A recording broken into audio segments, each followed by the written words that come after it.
While Congress looked ahead today toward governing under a President Biden, talk of pardons was a prominent part of this final day for the Trump administration.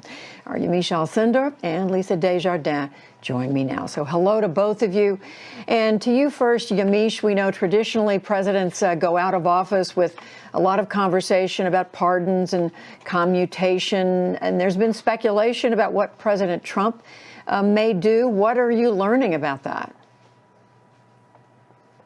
Well, Washington and really the nation sits on edge, waiting to see what was expected to be a long list of people pardoned by President Trump. And now I've been talking to White House officials all day. They tell me that they do not believe President Trump is going to pardon himself or members of his family, but he is looking at an array of people, including Steve Bannon, who was, of course, a former top White House official and someone who helped President Trump win in 2016, as well as Sheldon Silver, a disgraced New York assemblyman, and even rapper Lil Wayne, who was convicted of a gun charge. Another thing to note is that the president, experts say, has really broken with tradition when it comes to pardons. He has not gone through the traditional process of going through the Department of Justice to vet pardons often. They also say that he's been a president more than other presidents who has leaned in on pardoning people who are close to him or who serve some sort of political messaging. So he's pardoned Border Patrol agents who were convicted of unjustifiably shooting undocumented immigrants. He's also pardoned Charles Kushner, the father of Jared Kushner, his son-in-law. Another thing,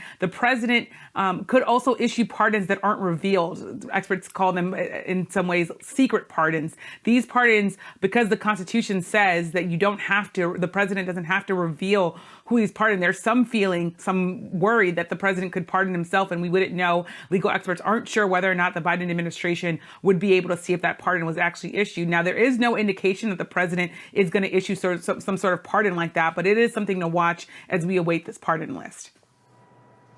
And Yamiche, we know the president is not going to be attending the inauguration of President-elect Joe Biden tomorrow, but he is planning his own celebration as he leaves office. Tell us about that.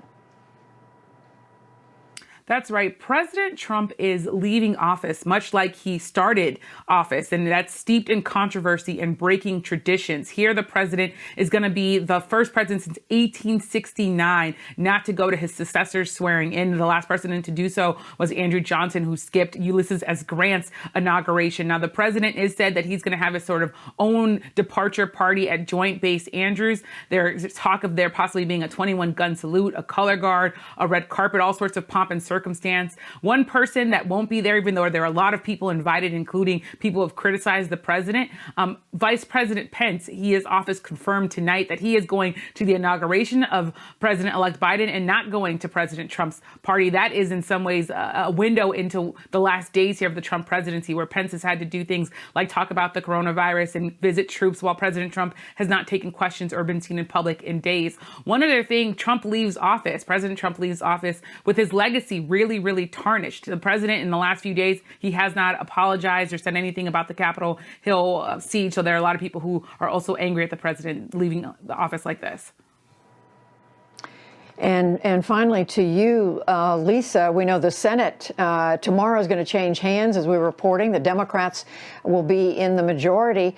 They've got a lot on their plate. One of the big items, of course, right away, is impeachment. What do we know about how that's going to work?